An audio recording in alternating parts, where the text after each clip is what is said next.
Hello aspirants. So in this particular video session we will discuss about the checklist of the important topics जो कि आपके upcoming mains examination के लिए हैं. चलिए शुरू करते हैं. इसके अंदर paper first and paper second दोनों को कंप्लीट किया जाएगा. द चैप्टर 1.1, 1.2, 1.3 बेसिकली जो यहाँ पे सिलेबस के कीवर्ड्स हैं उनको थोड़ा सा आपको देखना है. और जो यहाँ से सवाल पूछे जा रहे हैं वो या तो पूछे जा रहे हैं that how anthropology it is some discipline which is in between the humanities as well as science. कि एंथ्रोपोलॉजी के अंदर ह्यूमैनिटीज़ और साइंस दोनों के जो ट्रेडिशंस होते हैं या फिर दोनों की जो चीज़ें होती हैं वो किस तरह से कंबाइन करती हैं. दूसरा जो क्वेश्चन पूछा जा सकता है दैट इज़ कि एंथ्रोपोलॉजी एक होलिस्टिक डिसिप्लिन कैसे है. ठीक है, तो बेसिकली यहाँ पे जो केस स्टडीज़ हैं वो लिखनी इम्पॉर्टेंट हो जाती है. मलिनोव्स्की की केस स्टडी लिखनी इम्पॉर्टेंट हो जाती है, मीड की केस स्टडी लिखनी इम्पॉर्टेंट हो जाती है. So these are certain case studies that are important in here. Then उसके बाद एक और जो सवाल पूछा जाता है that why anthropology has a special space और special place in the social sciences. तो उसके अंदर बेसिकली आपको ये डिस्कस करना होता है कि एंथ्रोपोलॉजी ये जो सोशल साइंसेज हैं, बिहेवियर सोशल साइंस है, साइकोलॉजी है, लाइफ साइंसेज है, मेडिकल साइंसेज है, जियोलॉजी है, अर्थ साइंसेज है, इसके अंदर वो क्यों इम्पॉर्टेंट है, यानी कि आपके पास जो है वो इनसे डिफरेंट क्यों है, यूनिक क्यों है. ठीक है, उसी के साथ साथ एक और सवाल पूछा जाता है what is the scope of anthropology. ठीक है, तो स्कोप क्या है एंथ्रोपोलॉजी का ये पूछा जाएगा. स्कोप के अंदर बेसिकली आपको जो है 4 ब्रांचेस के बारे में लिखना है: सोशो कल्चरल, बायोलॉजिकल, आर्कोलॉजिकल और लिंग्विस्टिक. एंड देन इसके बाद जो इम्पॉर्टेंट चीज़ आती है वो है कि सोशो कल्चरल हमारे लिए इम्पॉर्टेंट क्यों है, इसका रेलिवेंस क्या है, बायोलॉजिकल हमारे लिए इम्पॉर्टेंट क्यों है, आर्कोलॉजिकल इम्पॉर्टेंट क्यों है, लिंग्विस्टिक इम्पॉर्टेंट क्यों है. So basically these are the things that you have to that you should have the knowledge about. ठीक है, एक जनरल जो है वो आपको एक अंडरस्टैंडिंग होनी चाहिए कि एंथ्रोपोलॉजी एक होलिस्टिक डिसिप्लिन क्यों है, एंथ्रोपोलॉजी को ह्यूमैनिटीज़ और साइंसेस के बीच में क्यों रखा जाता है, दोनों के अंदर इसको इंक्लूड क्यों किया जाता है, कहीं पे इसकी MA है, कहीं पे इसकी MSc दी जाती है. फिर उसके बाद जो अगली चीज़ इंपॉर्टेंट होती है ये इसका बायोकल्चरल अप्रोच, यानी कि इसका जो होलिस्टिक अप्रोच है वो क्या है, बाकी सारी जो सोशल साइंसेज है इनसे ये डिफरेंट क्यों है, सोशोलॉजी से डिफरेंट क्यों है, साइकोलॉजी से डिफरेंट क्यों है, लाइफ साइंस, मेडिकल साइंस से ये डिफरेंट क्यों है. ठीक है, या इस 3 चीज़ों को आपको जो है वो अच्छे तरीके से समझना पड़ेगा. देन उसके बाद बात आती है human evolution and emergence of man की. सबसे पहले important is the humanisation process कि बायोलॉजिकली क्या हुआ, बाइपेडलिज्म आया, डेक्सटेरिटी ऑफ हैंड्स आई यानी कि अपोजेबल थंब बना. ठीक है, उसी के साथ साथ जो है वो आपके पास एसिफलाइजेशन हुआ और इसके एविडेंसेस, बाइपेडलिज्म का एविडेंस जो कि आपको लूसी से मिलता है. ठीक है, उसके बाद जो डेक्सटेरिटी ऑफ हैंड्स का अगेन आपके पास जो है वो होमो हैबिलिस वगैरह से एविडेंस मिलता है. देन उसके बाद जो है वो एक्सपेंशन ऑफ ब्रेन, उसका जो एक पैटर्न है या फिर उसका जो एक ट्रेंड एनालिसिस जो है वो आपको पता होना चाहिए कि किस तरह से आपके एसिफलाइजेशन जो है वो 450 सीसी से बढ़ते हुए ये जो है वो 1200 से लेके 1400 सीसी तक जो है वो पहुंचा है. These are the biological factors, major biological factors. बाकी जो सारे बायोलॉजिकल फैक्टर्स हैं, पैर जो है वो आपका आज हो गया, ये सारी चीज़ें जो है वो इसी से ड्राइव हुई है. देन उसके बाद cultural factors. What are the cultural factors? जैसे for example the formation of language, the formation of social organisation और the formation of the family kinship units etcetera. उसके साथ साथ टूल टेक्नोलॉजी और फायर का invention. So these are the important cultural factors. Fire के invention के अंदर you will give the example of the China man, Zhoukoudian cave. तो उसके अंदर आप प्रॉपरली इस चीज़ को लिखोगे कि किस तरह से आपके पास जो है 1.8 मिलियन ईयर्स अगो ये माना जाता है कि आपके पास जो है वो फायर का आप फायर के साथ जो है वो आपने काम करना स्टार्ट कर दिया था, और तकरीबन आपके पास जो है वो 10 लाख साल पहले, यानी कि आपके पास 10 लाख ईयर्स अगो ये माना जाता है कि आग को आपने जो है वो यूज़ करना स्टार्ट कर दिया। सिमिलरली टूल्स, कैसे आपके पास ओल्ड वन टूल्स से आप अशूलियन टूल्स एंड एबिविलियन टूल्स के अंदर शिफ्ट होते हो, फिर उसके बाद आप जो है वो you start to make the Mousterian tools, then उसके बाद आपके पास किस तरह से आपका एवोल्यूशन ऑर्गेनेशियन टूल्स तक जो है वो पहुंचता है। इन चीज़ों को आपको जो है वो डिस्कस करना है, ठीक है।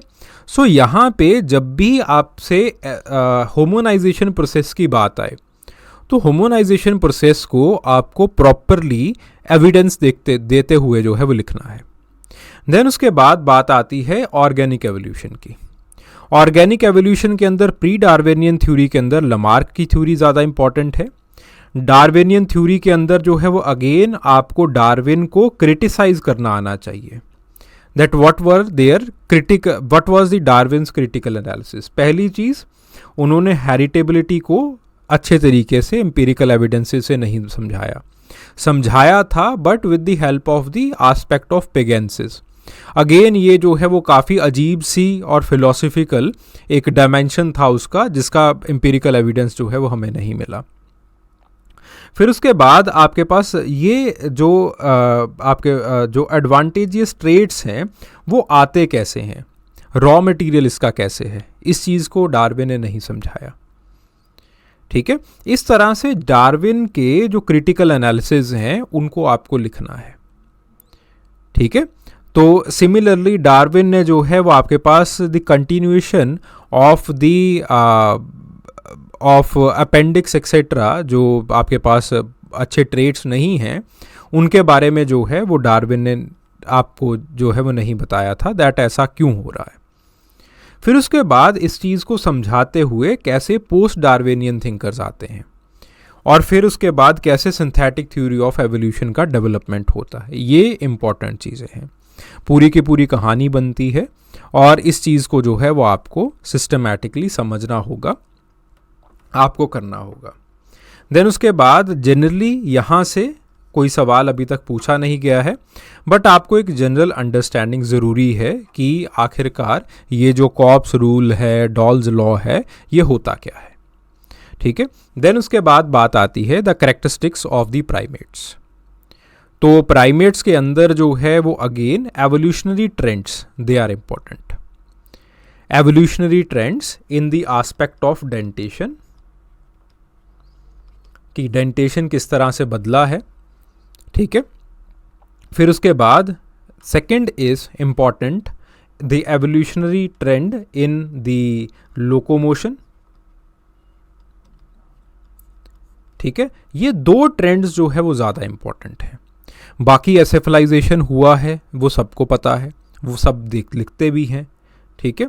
ये दो ट्रेंड्स जो है वो ज़्यादा इंपॉर्टेंट है, और आपके पास जो है वो एम्पिरिकल एविडेंसेस इसके आपको लिखने होंगे, ठीक है। डेंटेशन के अंदर आपको लिखना होगा कि कैसे पहले जो है वो इंसेक्टिवोरस एक पैटर्न था, फिर उसके बाद किस तरह से फिर धीरे धीरे जो है ये आपके पास कार्निवोरस ऑमनिवोरस जो है वो बनता चला गया। सिमिलरली लोकोमोशन के अंदर जो है वो आप क्लाइंबिंग क्लिंजिंग टाइप से कैसे क्वाड्रिपिडल हुए, और क्वाड्रिपिडल से जो है वो आप बाइपिडल हुए, इसके बारे में जो है वो आपको पता होना चाहिए, अलॉन्ग विद द एविडेंसेस, ठीक है। ओमोमाइडी, प्रोस्मीज, इनका आपको जो है वो प्लेसिडेपिस, तो इसको जो है वो आपको लिखते हुए चीज़ों को आगे जो है वो बढ़ना है, ठीक है। देन सिमिलरली प्राइमेट अडेप्टेशंस के अंदर दो तरह के अडेप्टेशंस हैं, आर्बोरियल और टेरेस्ट्रियल। अगेन लोकोमोशन के अंदर ही ये सारी चीज़ें भी कंप्लीट हो जाती हैं। फिर उसके बाद दो क्वेश्चंस जो है वो इम्पॉर्टेंट आ जाते हैं, जहाँ जो आपको करने हैं वो ये हैं, पहली चीज़ कंपैरेटिव एनाटॉमी, मैन और एप्स के अंदर क्या डिफरेंसेस हैं, और जनरली जो डिफरेंसेस हैं they are the part and parcel, और they are because of the erect posture that has developed in the human beings, बस, ठीक है। दूसरा जो एक और सवाल पूछा जाता है that is the adaptive radiation in humans. Adaptive radiation के बारे में जो है वो आपको करना है, प्रिपेयर करना है। आप अडेप्टिव रेडिएशन का कोई भी एक प्रिपेयर कर लीजिए। अगर आप जो है वो इजिप्ट के अंदर जो अडेप्टिव रेडिएशन हुआ है वो आपको इंसिडेंट प्रिपेयर्ड है, वो याद है, तो उसको प्रिपेयर कर लीजिए। मेडागास्कर के अंदर हुआ है वो प्रिपेयर कर लीजिए, ठीक है। जो आपके पास अफ्रीका के अंदर हुआ है वो प्रिपेयर कर लीजिए। जनरली मेडागास्कर वाला आसान रहता है तो बच्चे वो प्रिपेयर करके चले जाते हैं, बस दैट इज़ इट। और इसके अंदर आपको कुछ करने की ज़रूरत नहीं है, बाकी सब कुछ जो है वो सॉर्टेड है। फिर उसके बाद बात आती है फाइलोजेनिक स्टेटस, ठीक है। जोग्राफिकल फीचर्स और आपके जोग्राफिकल डिस्ट्रीब्यूशन और करैक्टरिस्टिक्स किसके, ऑस्ट्रेलोपिथेकन्स के। ऑस्ट्रेलोपिथेकन्स को हमने जो है वो रोबस्टस और ग्रेसाइल के अंदर डिवाइड किया है। और अगेन आपको हर एक ऑस्ट्रेलोपिथेकस को पकड़ के उसके फीचर्स करने की ज़रूरत नहीं है। Generally features they are shared between the robustus and gracile. तो आपके पास जो है वो जस्ट देख लीजिए कि रोबस्टस और ग्रेसाइल के अंदर जो है वो कौन कौन से ऑस्ट्रेलोपिथेकन्स आते हैं, और फिर उसके बाद आप देख लीजिए कि आपके पास इसके कॉमन फीचर्स क्या हैं, और ये ऑस्ट्रेलोपिथेकन्स कौन सा ऑस्ट्रेलोपिथेकस कहाँ से जो है वो मिला था, बस। फिर उसके बाद जो सबसे ज़्यादा इंपॉर्टेंट चीज़ है जहाँ से सवाल पूछे जाएंगे वो है इनके फाइलोजेनिक स्टेटस से, कि कैसे अलग अलग ऑस्ट्रेलोपिथेकन्स वो एक दूसरे के साथ एसोसिएटेड थे। फाइलोजेनिक स्टेटस के अंदर जो सबसे इंपॉर्टेंट थ्योरी बन जाती है that is given by Raymond dart, ठीक है। रेमंड डार्ट वाली जो थ्योरी है उसको अच्छे तरीके से कर लेना। उन्होंने बेसिकली जो है वो जो आपको मेरे 1992 वाला जो फाइलोजेनी मैं करवाता हूँ अपने लेक्चर्स के अंदर, वो रेमंड डार्ट का ही डेरिवेटिव है, तो वो जो है वो एक आपको पता होना चाहिए, ठीक है। ये इंपॉर्टेंट है। देन उसके बाद बात आती है होमो इरेक्टस की। होमो इरेक्टस का कल्चर इंपॉर्टेंट है, यहाँ से सवाल पूछे जाते हैं। उसी के साथ साथ होमो इरेक्टस जो है वो कैसे अफ्रीका का Homo erectus it is different from Europe, कैसे यूरोप का Homo erectus heidelbergensis it is different from Asian Homo erectus, how Asian Homo erectus is different from the Java Homo erectus, ठीक है। तो आपके पास जो है वो इन चीज़ों को आपको पता होना चाहिए। एशियन होमो इरेक्टस ज़्यादातर पैकियंसिस के लिए यूज़ किया जाता है, बट एनी हाउ एशिया जावा भी आता है, तो आप जो है वो दोनों लिख सकते हैं इसके अंदर, ठीक है। तो इस तरह से what are the differences between the different Homo erectus, ये इंपॉर्टेंट है, ठीक है। तो फिर उसके बाद बात आती है निएंदरथाल मैन की। निएंदरथाल मैन क्या इसको जो है वो होमो निएंदरथालेंसिस, अगेन इसकी फाइलोजेनिक डिबेट से जो है वो सवाल पूछा जाएगा कि क्या इसको होमो निएंदरथालेंसिस कह सकते हैं, क्या क्लासिकल निएंदरथाल और प्रोग्रेसिव निएंदरथाल की तरह इसको डिवाइड किया जा सकता है, ठीक है। और फिर उसके बाद इसका टाइमलाइन क्या है निएंदरथाल का। क्लासिकल आपके पास जो है वो किस तरह से होमोज के साथ जो है वो रहा, एक्सेट्रा एक्सेट्रा, ये चीज़ें। देन उसके बाद बात आती है Rhodesian man. Again Rhodesian man का फिजिकल फीचर्स प्लस आपके पास जो है जो इसका फाइलोजेनी है वो इम्पॉर्टेंट है, प्लस इसके साथ डिस्ट्रीब्यूशन तो आप कर ही लोगे जिम्बाब्वे का ब्रोकन हिल, ठीक है। फिर उसके बाद होमोसेपियंस ज़्यादातर क्रोमैग्नन ग्रिमाल्डी चांसिलिडे से क्वेश्चन नहीं पूछे जाते, बट एक बार ऊपर से देख लेना, ठीक है, छोड़ के नहीं जाना है। तो आपके पास लेकिन होमोसेपियंस की जो थ्योरीज़ हैं, मल्टी ओरिजिन थ्योरी या फिर मल्टी ओरिजिन हाइपोथेसिस, उसका जो एक रिप्लेसमेंट हाइपोथेसिस जिसको हम कहते हैं out of Africa hypothesis, hybridization hypothesis, ये 3 हाइपोथेसिस जो है वो इम्पॉर्टेंट है। ये चैप्टर हो जाता है ख़त्म। फिर उसके बाद बात आती है biological basis of life. Biological basis of life के अंदर जनरल सेंस के अंदर आपको पता होना चाहिए कि सेल डिवीजन कैसे होता है, ठीक है, जीन का स्ट्रक्चर कैसे होता है, और आपके पास प्रोटीन सिंथेसिस कैसे होता है, ठीक है, बस दैट इज इट। फिर उसके बाद चैप्टर 1.8 के अंदर आपको डेटिंग मेथड्स के बारे में पता होना चाहिए, ठीक है, और उसी के साथ साथ आपको जनरल एक्सकेवेशन के बारे में पता होना चाहिए। That what are the principles of general excavation.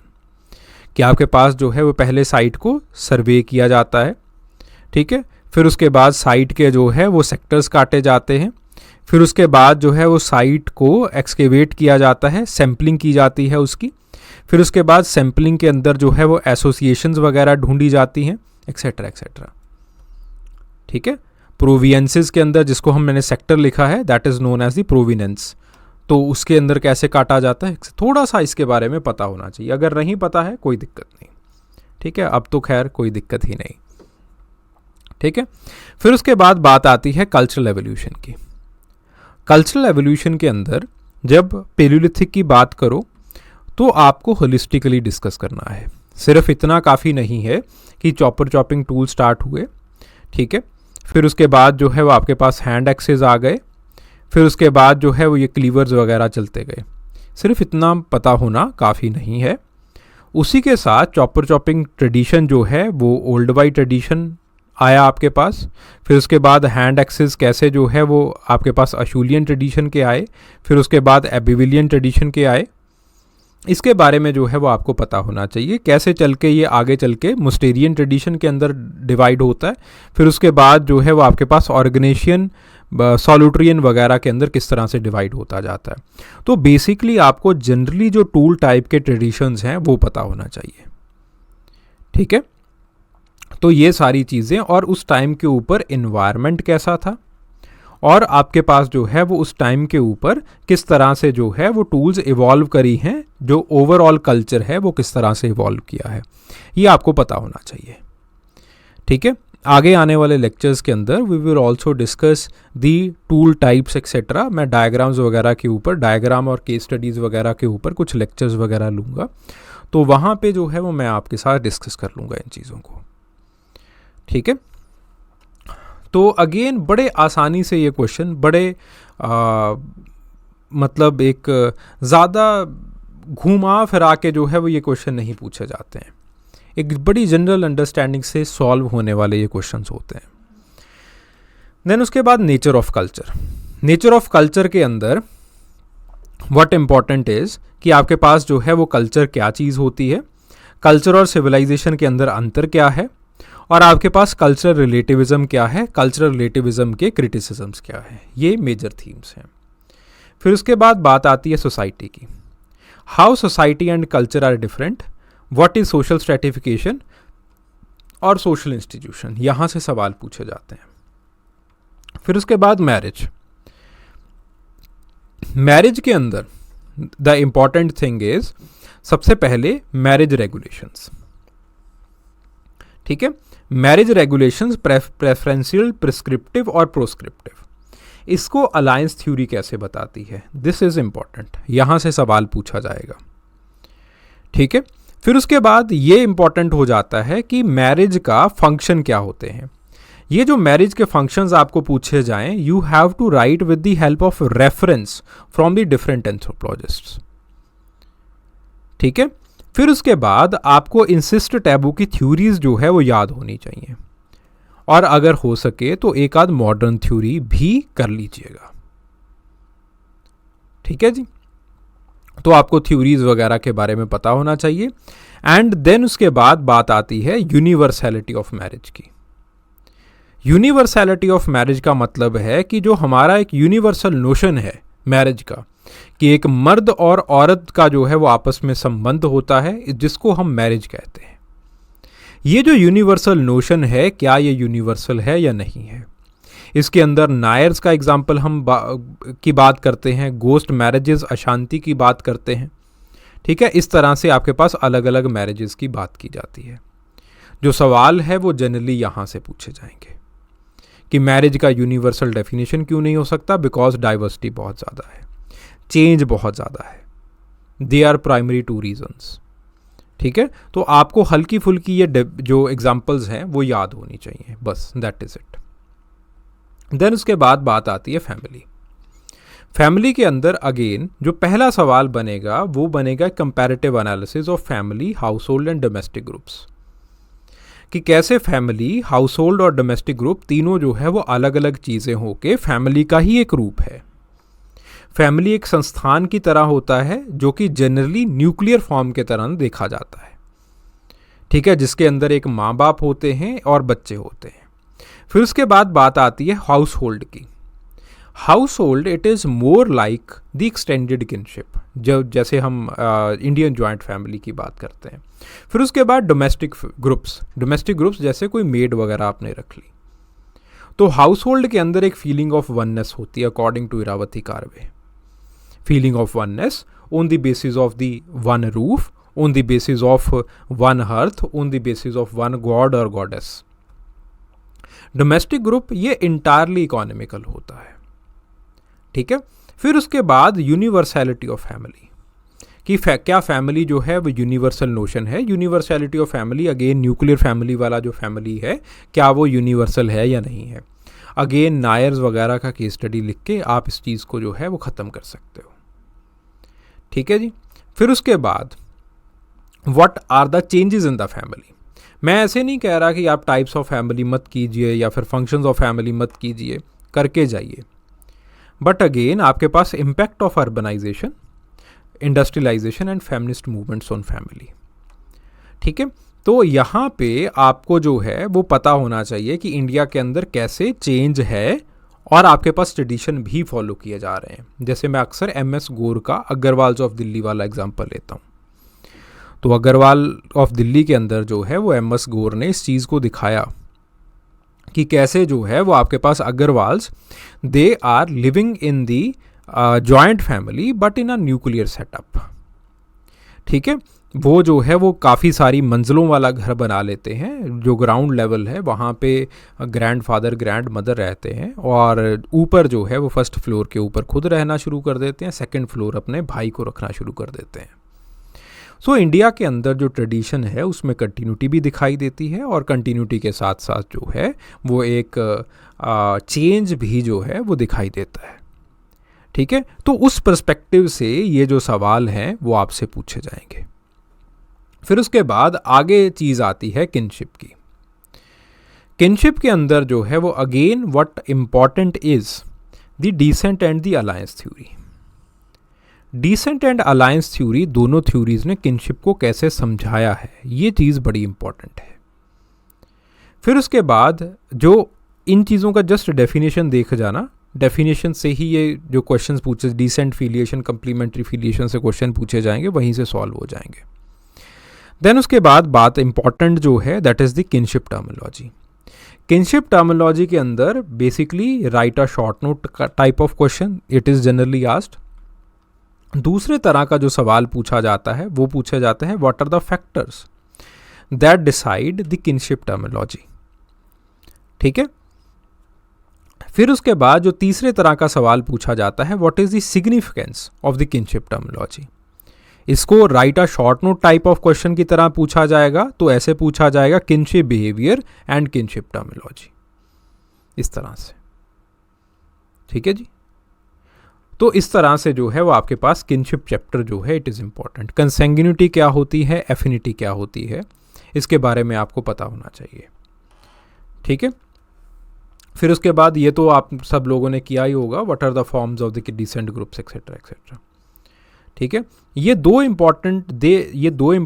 Topics जो है वो ज़्यादा कम्प्लेक्स हैं और यहाँ से कम्प्लेक्स क्वेश्चंस पूछे जाते हैं। बाकी जनरली क्वेश्चन जो है वो बच्चे कर जाते हैं, उसमें कोई उनको दिक्कत नहीं आती है।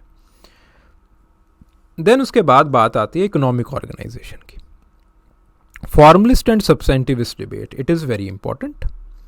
फिर उसके बाद जो अगली चीज़ें इंपॉर्टेंट होती हैं वो है आपके पास the system of exchange, reciprocity, redistribution and market exchange, ठीक है। रेसिप्रोसिटी के अंदर आपके पास 3 तरह की रेसिप्रोसिटी है, वो उसके बारे में पता होना चाहिए। और ये तीनों तरह की रेसिप्रोसिटी किन किन सोसाइटीज़ के अंदर होती है उसके एग्जाम्पल्स के बारे में आपको पता होना चाहिए। फिर उसके बाद आपके पास रीडिस्ट्रीब्यूशन के एग्जाम्पल्स पता होना चाहिए। रीडिस्ट्रीब्यूशन फॉर्मल सिस्टम के अंदर कैसे होता है, इनफॉर्मल सिस्टम के अंदर कैसे होता है। फिर उसके बाद मार्केट के अंदर मोनेटाइज्ड मार्केट और बार्टर मार्केट के बारे में आपको अच्छे तरीके से पता होना चाहिए। देन उसके बाद जो तीसरा इंपॉर्टेंट टॉपिक है that is the globalization and the indigenous economies, कि ग्लोबलाइजेशन का क्या इम्पैक्ट पड़ा है इंडिजिनस इकोनॉमीज़ के अंदर। अगेन जो सवाल पूछे जाते हैं वो यहाँ से पूछे जाते हैं कि ग्लोबलाइजेशन ने किस तरह से इंडिजिनियस मार्केट्स को चेंज किया है, एज वेल एज कैसे ग्लोबलाइजेशन के बावजूद इंडिजिनियस मार्केट्स जो है वो आपके पास कंटिन्यूटी के अंदर दिखाई दे रही हैं। ठीक है, जैसे एलपी विद्यार्थी की सेंट्रल इंडिया की स्टडी, वो बताते हैं कि कैसे पेरिफेरल मार्केट्स के अंदर चेंजेस हैं, बट जो कोर इंडिजिनस मार्केट्स हैं उनके अंदर चेंजेस नहीं आए हैं। So these are important. फिर उसके बाद बात आती है political organization and social control की। अब again the social control topic as such is very important. Radcliffe Brown कहते हैं कि दो तरह के सोशल कंट्रोल होते हैं, इंटरनल एक्सटर्नल। फिर उसके बाद जो एक्सटर्नल कंट्रोल्स हैं they are again centralized and dispersed, जिसको आप कहते हो कि centralized and decentralized as you may call. फिर उसके बाद दोबारा फिर से पॉजिटिव नेगेटिव। ठीक है, तो इस तरह से इसको आपको पता होना चाहिए। देन उसके बाद what are the law enforcement mechanisms, ये आपको पता होना चाहिए। पॉलिटिकल ऑर्गेनाइजेशन का एवोल्यूशन कैसे हुआ है इसके बारे में आपको पता होना चाहिए। अलग अलग एंथ्रोपोलॉजिस्ट के थॉट प्रोसेसेस क्या हैं, मार्शल साहलिन इस पॉलिटिकल एवोल्यूशन को किस तरह से देखते हैं, मॉर्गन कैसे देखते हैं, ठीक है, उनके बारे में सर्विस कैसे देखते हैं, स्टीवर्ड कैसे देखते हैं, उनके बारे में पता होना चाहिए। फिर उसके बाद द थ्योरीज ऑफ पावर, ये पता होनी चाहिए। अगर इन टॉपिक्स के अंदर आपको कुछ नहीं आता है, कोई एक टॉपिक नहीं भी पता है, तो भाई बता देना, तो मैं जो है उस टॉपिक को अच्छे तरीके से कवर करवा दूंगा, कोई दिक्कत वाली बात नहीं है। ठीक है, या फिर आपको जो है वो स्पेसिफिकली हैंड आउट्स दे दिए जाएंगे, कोई बात नहीं। ठीक है, देन उसके बाद अलग अलग तरह के स्टेट ऑर्गेनाइजेशंस क्या हैं, ये जनरली जो है वो आपने कर रखे होते हैं। देन उसके बाद रिलीजन, रिलीजन के अंदर फंक्शनरीज आर वेरी इंपॉर्टेंट। शमन के बारे में पता होना चाहिए, मेडिसिन मैन के बारे में पता होना चाहिए, प्रीस्ट के बारे में पता होना चाहिए। कैसे सिंपल सोसाइटीज़ के अंदर तीनों कई बार एक ही होते हैं, इसके बारे में आपको पता होना चाहिए। ठीक है, देन उसके बाद आपके पास जो अप्रोचेज़ हैं दे आर वेरी इंपॉर्टेंट। इसी के साथ साथ जो सिंबॉलिक अप्रोच है वो पिछले साल वो पूछ ली गई थी। अगेन अलग अलग जो अप्रोचेज़ हैं whether they are in your syllabus और नॉट, दे आर इंपॉर्टेंट, वो पूछे जाएंगे वहाँ से कोई सवाल। फिर उसके बाद what is the difference between religion, magic and science, this is important. Sacred and profane का टॉपिक जो है वो ये इंपॉर्टेंट है, यहाँ से सवाल जो है वो पूछे जाते हैं। Emile Durkheim is always important. तो मेरा ख्याल है कि आगे आने वाले टाइम में जो इमाइल डरकाइम है उसके साथ जो है वो क्रिटिकल एनालिसिस जोड़ा जाएगा। फिर उसके बाद बात आती है एंथ्रोपोलॉजिकल थ्योरीज़ की। एंथ्रोपोलॉजिकल थ्योरीज़ के अंदर अगेन क्लासिकल एवोल्यूशनिज्म, इसके अंदर जो है वो आपके पास मॉर्गन इंपॉर्टेंट है। फिर उसके बाद हिस्टोरिकल पर्टिकुलरिज्म, बोआ इंपॉर्टेंट है, यहाँ से सवाल पूछे ही जाते हैं। डिफ्यूजनिज्म के अंदर अमेरिकन्स आर इम्पॉर्टेंट, अमेरिकन का कंसेप्ट एज एरिया का, ठीक है, वो ज़्यादा इम्पॉर्टेंट है। फिर उसके बाद फंक्शनलिज्म एज जनरल, ठीक है, एज जनरल फंक्शनलिज्म मतलब आपके पास इवन पिक्चर्ड ने फंक्शनलिज्म को क्या दिया, वो थोड़ा थोड़ा जो है वो आपको पता होना चाहिए, एक बैकग्राउंड अंडरस्टैंडिंग होनी चाहिए इसकी। ठीक है, अलॉन्ग विद दिस मरिनोस्की के क्रिटिकल एनालिसिस और आपके पास रेडक्लिफ ब्राउन के क्रिटिकल एनालिसिस, खास करके मर्टन ने क्या किया है वो आपको पता होना चाहिए, क्योंकि यहाँ इन टॉपिक्स में यूपीएससी खूब डॉक्टरी कर रहा है। फिर उसके बाद Levi Strauss and Edmund Leach, इसके अंदर इंपॉर्टेंट है एडमंड लीच ने लेवी स्ट्रॉस को किस तरह से क्रिटिसाइज किया, उन्होंने काचिन्स ऑफ बर्मा के अंदर खुद कैसे काम किया, और फिर उसके बाद लेवी स्ट्रॉस का स्ट्रक्चरलिज्म का एप्लीकेशन से सवाल पूछे जाते हैं। यहाँ से स्ट्रक्चरलिज्म का एप्लीकेशन मैरिज रूल्स के ऊपर, जो हम अलायंस थ्योरी वाला हमने किया था वही सेम है ये। फिर उसके बाद इसका एप्लीकेशन मिथोलॉजिकल स्ट्रक्चर, मिथ्या के ऊपर, दैट इज इम्पॉर्टेंट। फिर उसके बाद इसका एनालिसिस टोटम के ऊपर, दैट इज इम्पॉर्टेंट। ठीक है, अगर नहीं है तो भाई मांग लेना वहां से सवाल पूछे जाते हैं। देन कल्चरल पर्सनैलिटी के अंदर concept case study, concept case study. Benedict ने क्या कहा है, इसका कंसेप्ट पता होना चाहिए, केस स्टडी पता होना चाहिए। मीड ने क्या किया है, कंसेप्ट पता होना चाहिए, केस स्टडी पता होना चाहिए, क्रिटिसिज्म पता होना चाहिए। लिंटन ने क्या किया, कंसेप्ट पता होना चाहिए, केस स्टडी वगैरह कुछ खास नहीं है। कार्डनर ने क्या किया, concept case study. Cora Du Bois concept case study, again along with the criticism, ये आपको थोड़ा हल्का फुल्का पता होना चाहिए। देन यहाँ पे चाइल्ड जो है वो ज़्यादा इंपॉर्टेंट है, ठीक है। चाइल्ड स्टीवर्ट, सॉरी, तो ये जो लोग हैं वो ज़्यादा इंपॉर्टेंट हैं, ठीक है। चाइल्ड, वाइट एंड स्टीवर्ट, तो अलग अलग लोगों ने जो है वो बेसिकली क्या कंसेप्ट दिया है, and again case studies, examples substantiating those. यहाँ पे जो इम्पॉर्टेंट रहता है चाइल्ड के अंदर, वाइट के अंदर या स्टीवर्ट के अंदर, दैट इज़ देयर क्रिटिसिज्म्स, वो आपको अच्छे तरीके से पता होने चाहिए। फिर उसके बाद सालिन एंड सर्विस, अगेन इन्होंने तो कोलैबोरेट किया है बाकी तीनों को, तो ज़्यादा जो है वो इनको करने की ज़रूरत नहीं है, इनके क्रिटिसिज्म वगैरह, ठीक है। देन उसके बाद कल्चरल मटीरियलिज्म, कंसेप्ट पता होना चाहिए, अगेन केस स्टडी को अच्छे तरीके से लिखना आना चाहिए, एंड देन क्रिटिसिज्म्स।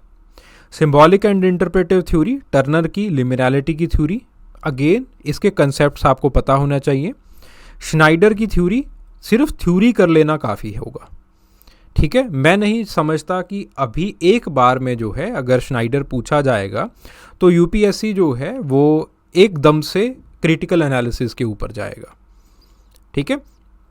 तो सिर्फ अगर थ्योरी कर ली, that will be more than sufficient. Then उसके बाद Clifford Geertz, again Clifford Geertz को एक थॉरो इन डेप्थ एनालिसिस आपका पता होना चाहिए, अलग अलग कंसेप्ट्स के बारे में पता होना चाहिए, उन कंसेप्ट्स के क्रिटिसिज्म्स के बारे में पता होना चाहिए। देन उसके बाद आपके पास बात आती है कॉग्निटिव थ्योरीज की, टाइलर की थ्योरी और कॉनक्लिन की theory. Again the key concepts they are more important, key phrases, key concepts are important बस। और ओवरऑल कॉग्निटिव थ्योरी का क्रिटिसिज्म क्या है और कंट्रीब्यूशन क्या है, इतना सा इम्पॉर्टेंट है। फिर उसके बाद पोस्ट मॉडर्निज्म का ट्रेडिशन क्या है, कंसेप्ट्स क्या हैं, क्रिटिसिज्म क्या है, बस ये इम्पॉर्टेंट है। फिर उसके बाद बात आती है the culture, language and communication. Socio linguistics important है इस चैप्टर के अंदर, यानी कि सोशल सेटिंग के हिसाब से लैंग्वेज कैसे चेंज हो जाती है। एथनोलिंग्विस्टिक्स इंपॉर्टेंट है, यानी कि एथनिसिटी से, कल्चर से लैंग्वेज कैसे चेंज हो जाती है, और लैंग्वेज से जो है वो आपका कल्चरल बिहेवियर कैसे चेंज हो जाता है, जिसको आप वुफ-सापीर हाइपोथेसिस कहते हो, वो इम्पॉर्टेंट है। फिर उसके बाद जो थ्योरीज हैं लैंग्वेज को पढ़ने की, वो इम्पॉर्टेंट है बस। फिर उसके बाद बात आते हैं research methods. Field work tradition, tradition का मतलब है एक ऐसी चीज़ जो कि कंटिन्यूटी के अंदर इवॉल्व हुई है, that is known as a tradition, ठीक है। तो ये कैसे इवॉल्व हुई है, फील्ड वर्क कैसे इवॉल्व हुआ है। पहले क्लासिकल एवोल्यूशनिज्म के हाथ में होता था, आर्म चेयर एंथ्रोपोलॉजी किया करते थे। फिर उसके बाद आगे चल के फंक्शनलिज्म आया, पार्टिसिपेंट ऑब्जर्वेशन हुआ। फिर उसके बाद in depth interviews I, digital ethnography होनी शुरू हो गई। फिर उसके बाद आपके पास आगे चलते हैं आप, ठीक है, तो इंटरप्रिटेशंस आनी शुरू हो जाती हैं, इंटरप्रेटिव एंथ्रोपोलॉजी शुरू हो जाती है। फिर फिनोमेनोलॉजिकल एंथ्रोपोलॉजी जो है, फिनोमेनोलॉजिकल रिसर्च करना आप शुरू कर देते हैं। This is the field work tradition, ठीक है। अगर again I have just given you a glimpse. फिर उसके बाद बात आती है the distinction between the technique, method and methodology. This is important, general distinction between the technique, method and methodology, ठीक है। और अलग अलग टेक्निक्स के बारे में भी पता होना चाहिए। मेथडोलॉजी के अंदर दो हैं आपके सिलेबस के अंदर जो जनरली पूछे जाते हैं, पॉजिटिविज्म एंड नॉन पॉजिटिविज्म, वो पता होना चाहिए क्या होता है। मेथड के अंदर जनरली जो है वो आपके पास फील्ड वर्क वगैरह आपसे पूछ ही लेते हैं, एथनोग्राफीज वगैरह पूछ ही लेते हैं, ठीक है। बाकी जो आगे टेक्निक्स हैं वो आपको दी गई हैं। फिर उसके बाद आपके पास एनालिसिस कैसे करते हैं, इंटरप्रिटेशन कैसे करते हैं, डिफरेंट कंप्यूटर सॉफ्टवेयर्स हैं जिसके साथ वो किया जाता है, ठीक है, तो दैट आर इम्पॉर्टेंट। फिर उसके बाद human genetics. Again human genetics के अंदर जो है वो जनरल प्रिंसिपल्स के अंदर जो है वो पेडिग्री एनालिसिस इंपॉर्टेंट है। ट्विन स्टडीज़, को ट्विन स्टडीज़, आपको एक हल्का सा इन दोनों के अंदर डिफरेंस पता होना चाहिए और स्टेप्स क्या होते हैं इनके अंदर वो पता होना चाहिए। ठीक है, फिर उसके बाद फॉस्टर चाइल्ड मेथड के एक दो केस स्टडीज़ पता होना चाहिए, क्या मेथड है वो पता होना चाहिए। सिमिलरली क्रायोटाइपिंग मेथड का जो स्टेप्स हैं वो आपको पता होना चाहिए। ठीक है, so these are the principles in the study of man. फिर उसके बाद बायोकेमिकल एंड इम्यूनोलॉजिकल मेथड्स आते हैं। दे आर सेल्डम आस्क्ड, कम पूछे जाते हैं। ज़्यादातर आपका ध्यान जो है वो डीएनए टेक्नोलॉजी के ऊपर होना चाहिए। अगेन डीएनए टेक्नोलॉजी के अंदर जो आप जर्नल स्टडीज़ के अंदर प्रिपेयर करते हो, I believe that it is more than sufficient, खास करके इस पीरियड ऑफ टाइम के ऊपर। तो फिर उसके बाद बात आती है Mendelian genetics in the study of the man. So Mendelian genetics in the man family study. Again ये पता होना चाहिए कि मल्टीफैक्टोरियल इनहेरिटेंस क्या होता है। ठीक है, how it is different from the single factorial inheritance. Then उसके बाद इन चीज़ों के बारे में पता होना चाहिए। You should know the mathematical फार्मूले, और मैथमेटिकल फार्मूले का सिग्निफिकेंस क्या है ये पता होना चाहिए। अगर अगेन इन चीज़ों के बारे में नहीं पता है, आपके पास नहीं है मटेरियल, तो भाई पूछ लेना। फिर उसके बाद बात आती है chromosomes and chromosomal aberrations in man.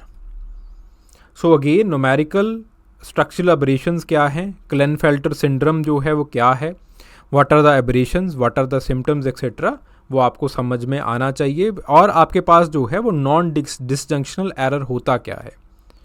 ठीक है, जिस वजह से ये सारे के सारे जो स्ट्रक्चरल एबरेशंस हैं या फिर न्यूमेरिकल एबरेशंस हैं वो होते हैं। एंड देन जो इम्पॉर्टेंट चीज़ है that is the mechanism of genetic imprinting as well as the theories of it. फिर उसके बाद जेनेटिक स्क्रीनिंग और genetic counselling, how both terms they are related to each other, how it is done and how they are different from each other, ये पता होना चाहिए। फिर उसके बाद ह्यूमन डीएनए प्रोफाइलिंग के एप्लीकेशंस क्या हैं ये पता होने चाहिए, डीएनए प्रोफाइलिंग और जीन मैपिंग दोनों के। ठीक है, और जीनोम स्टडीज़ के रीसेंट इवेंट्स क्या हैं ये पता होना चाहिए बस। देन उसके बाद बात आती है रेस एंड रेसिज्म। ये एज अ टॉपिक बहुत इंपॉर्टेंट है कि रेस की वजह से रेसिज्म की प्रॉब्लम कैसे आई। ठीक है, फिर उसके बाद इंपॉर्टेंट टॉपिक होता है the race crossing in man. बीच वाले टॉपिक्स जो है वो आपने कर ही रखे होते हैं, तो अगेन बच्चे जो है वो कंटिन्यूटी के अंदर उसको थोड़ा बहुत पढ़ ले जाते हैं।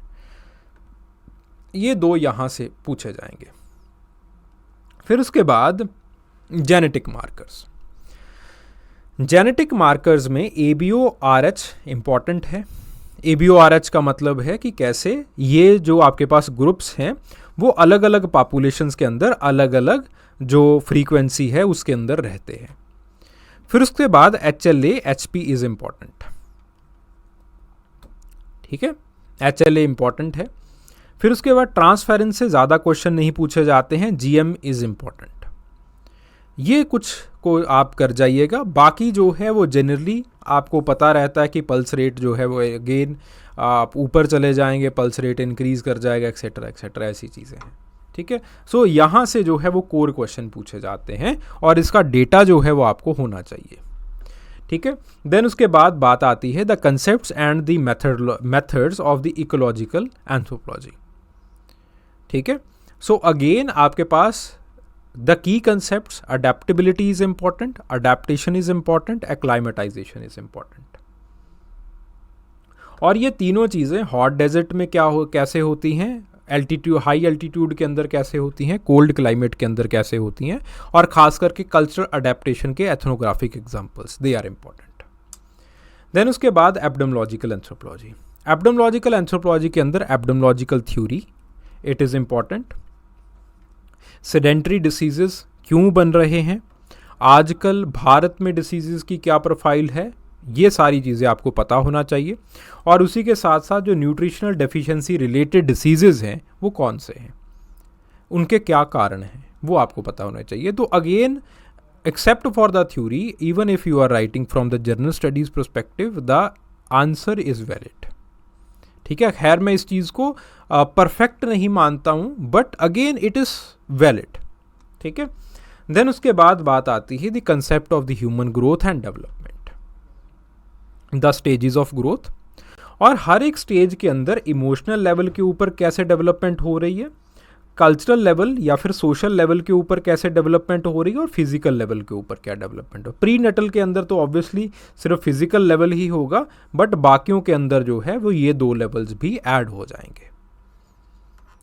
ठीक है, देन उसके बाद what are the factors that are affecting the growth and development. Environmental factors क्या हैं आपके पास, जो है वो जेनेटिक फैक्टर्स क्या हैं, इन सारी चीज़ों को आपको जो है वो करके रखना है। देन उसके बाद what are the different theories of ageing and senescence, evolutionary theory, modern theory, cellular theory, extra cellular theory, social theory, ये सारी थ्योरीज आपको करके रखनी है।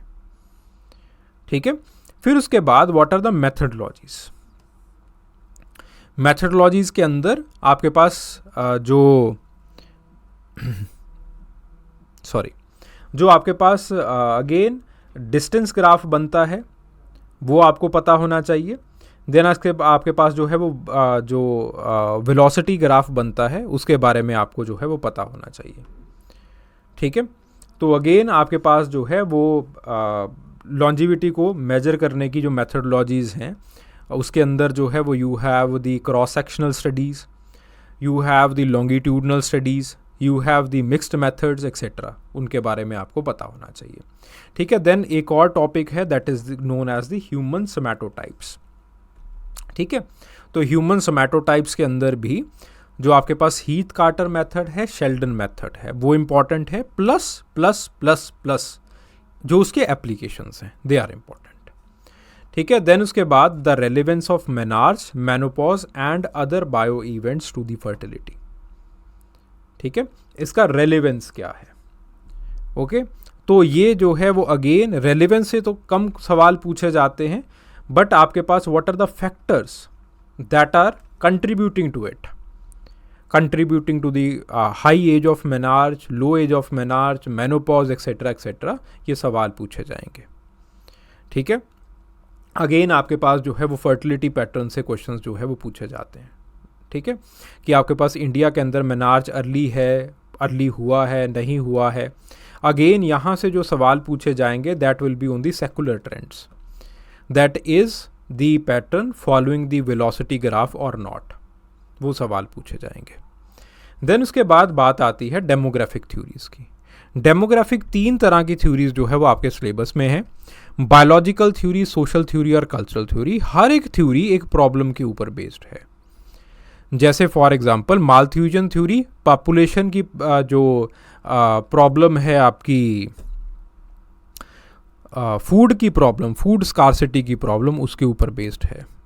ठीक है, जो आपके पास मार्क्सियन थ्योरी है वो अगेन एक्सप्लॉयटेशन की प्रॉब्लम के ऊपर बेस्ड है। तो ऐसे हर एक थ्योरी का अपना अपना प्रॉब्लम है, अंडरलाइंग प्रॉब्लम है, उसको देखना है आपने। ठीक है, देन उसके बाद बात आती है biological and socio cultural factors, fecundity, fertility, natality, mortality. Again what are the factors जिसकी वजह से ज़्यादा हो सकता है या कम हो सकता है, वो आपको पता होना चाहिए।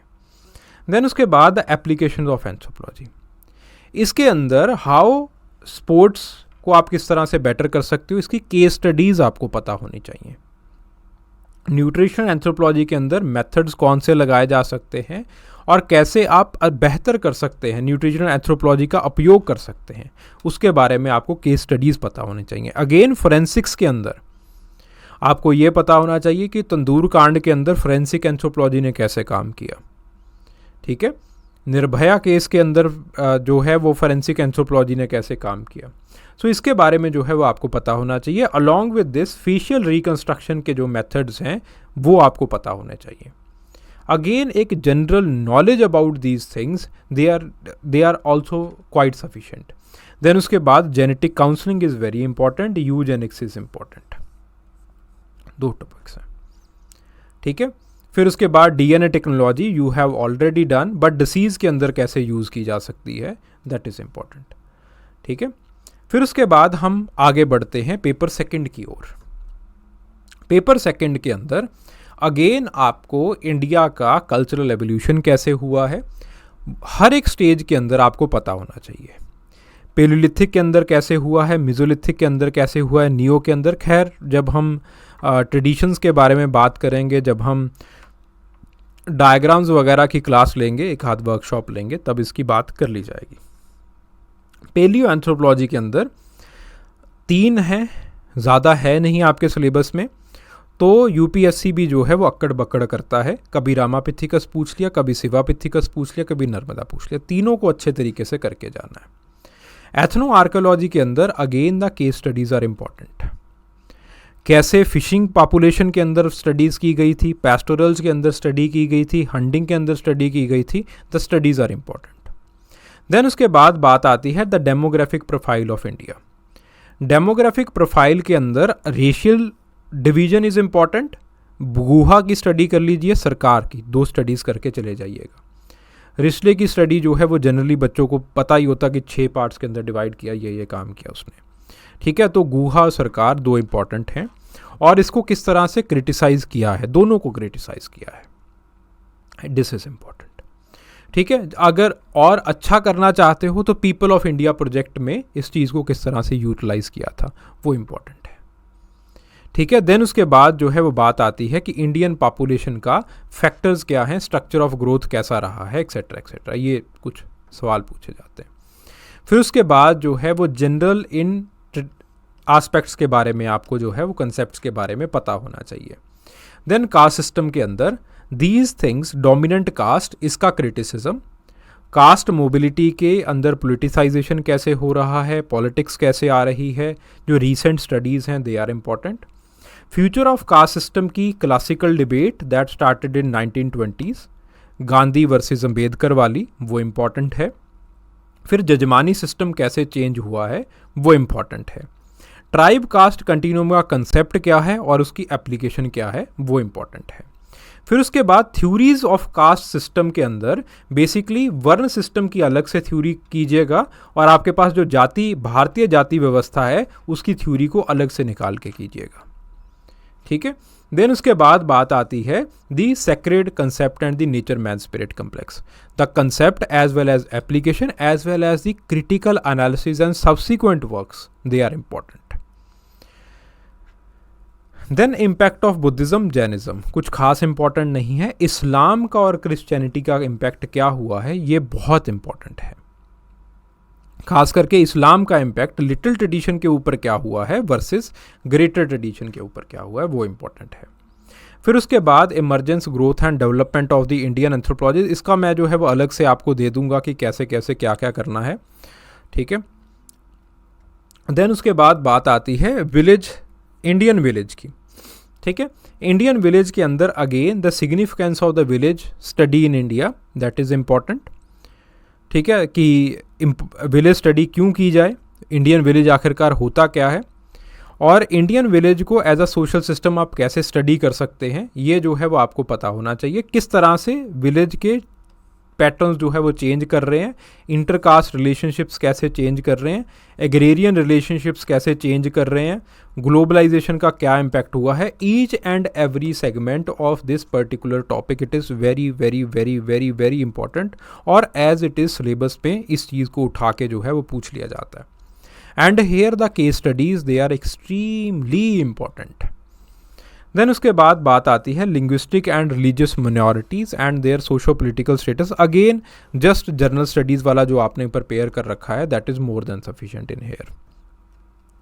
देन उसके बाद Sanskritization, westernization, modernization, little and great tradition, panchayati raj, media, ठीक है। अगेन इसके केस स्टडीज़, कंसेप्ट्स और क्रिटिसिज्म अच्छे तरीके से प्रिपेयर होने चाहिए। ट्राइबल सिचुएशन इन इंडिया, यहाँ पे ट्राइबल्स की क्लासिफिकेशन जोग्राफिकली कैसे की गई है, लिंग्विस्टिकली कैसे की गई है, जो रेशियली है वो कैसे की गई है, ये आपको पता होना चाहिए, ठीक है। The problem of tribal communities, हर एक प्रॉब्लम के केस स्टडीज़ आपके इन हैंडी होने चाहिए। देन डेवलपमेंट प्रोजेक्ट्स, उसकी वजह से डिस्प्लेसमेंट की प्रॉब्लम, अर्बनाइजेशन की वजह से क्या प्रॉब्लम आई है, किन लोगों ने स्टडी किया है, क्या उनकी थ्योरी है, एक एक चीज़ के बारे में पता होना चाहिए। खास करके फॉरेस्ट पॉलिसी कैसे इवॉल्व हुई है और ट्राइबल्स का मतभेद कैसे रहा है ट्राइबल फॉरेस्ट पॉलिसी से, वो आपको पता होना चाहिए। ठीक है, देन उसके बाद एक्सप्लॉयटेशन। ठीक है, एससीज का एक्सप्लॉयटेशन, उसके केस स्टडीज़ कैसे चेंज हुआ है, उसके बारे में जो है वो आपको अच्छी खासी नॉलेज होनी चाहिए।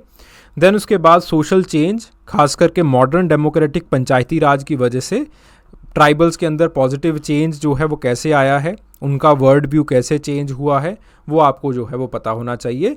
और developmental programs over the period of time, over the 5 year plan, वो भारत सरकार ने उनके अंदर कैसे लगाए हैं।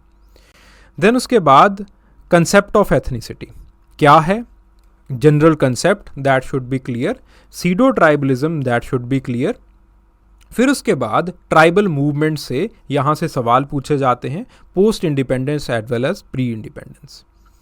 देन उसके बाद impact of Hinduism, Buddhism, Christianity and Islam on the tribal religion. Christianity versus Hinduism का क्या इम्पैक्ट पड़ा है विद द केस स्टडीज़, वो आपको पता होना चाहिए। बुद्धिज़्म कुछ ट्राइब के अंदर ही है, ठीक है, जनरली जो आपके पास हिमाचल की ट्राइब्स हैं, एक आध केस स्टडी उसकी प्रिपेयर कर लेना, that will be more than sufficient. फिर उसके बाद इस्लाम के अंदर जो है वो लीला दुबे ने जो आपके पास केस स्टडी करवाई है वो अच्छे तरीके से कर जाना। फिर उसके बाद tribe and nation state, tribe का नेशन स्टेट के साथ जो है वो क्या दुविधा रही है, क्या जो है वो उसका कन्फ्लिक्ट रहा है, ये आपको पता होना चाहिए। इंडिया ने ट्राइबल को किस तरह से अप्रोच किया है विसा विस अदर कंट्रीज़, ये आपको पता होना चाहिए। ठीक है, देन उसके बाद द हिस्ट्री ऑफ एडमिनिस्ट्रेशन, ठीक है, कि कैसे जो है वो आपके पास सब प्लान आया, कैसे ITDPs बनाए गए, कैसे कोऑपरेटिव सोसाइटीज़ आई, वो आपको पता होनी चाहिए। फिर उसके बाद PVTGs के लिए क्या कर रहे हैं, NGOs के किस तरह से जो है वो NGOs डेवलपमेंट के लिए काम कर सकते हैं। Role of anthropology in the tribal and rural development, ये चैप्टर 4 के अंदर ही हो जाता है। देन उसके बाद जनरल आपको कंसेप्ट्स के बारे में पता होना चाहिए, regionalism, communism, ethnic and political movements जो है वो पहले चैप्टर के अंदर ही हो जाता है, कंसेप्ट ऑफ एथनिसिटी और ट्राइबल अनरेस्ट के अंदर। ठीक है, so this is the major checklist और ऑफ द पेपर। और अगेन जनरली मैंने देखा है that 90% of the syllabus it is covered in here, जो मैंने आपको चीज़ें बताई है। ठीक है, सो इस चीज़ को इस वीडियो को जो है वो आप एज अ टॉर्च बीरर जो है वो आप मान सकते हो, और आप जो है वो अपने जो आने वाले टाइम के अंदर जो भी आप रिवाइज़ वगैरह करने वाले हो वो आप कर सकते हो। और उसी के साथ साथ if you do not have anything with you, कोई हैंड आउट नहीं है, कोई टॉपिक प्रिपेयर्ड नहीं है, वो आप जो है वो मुझसे बात कर सकते हो, मैं प्रिपेयर करवा दूंगा, मैं आपको प्रोवाइड कर दूंगा।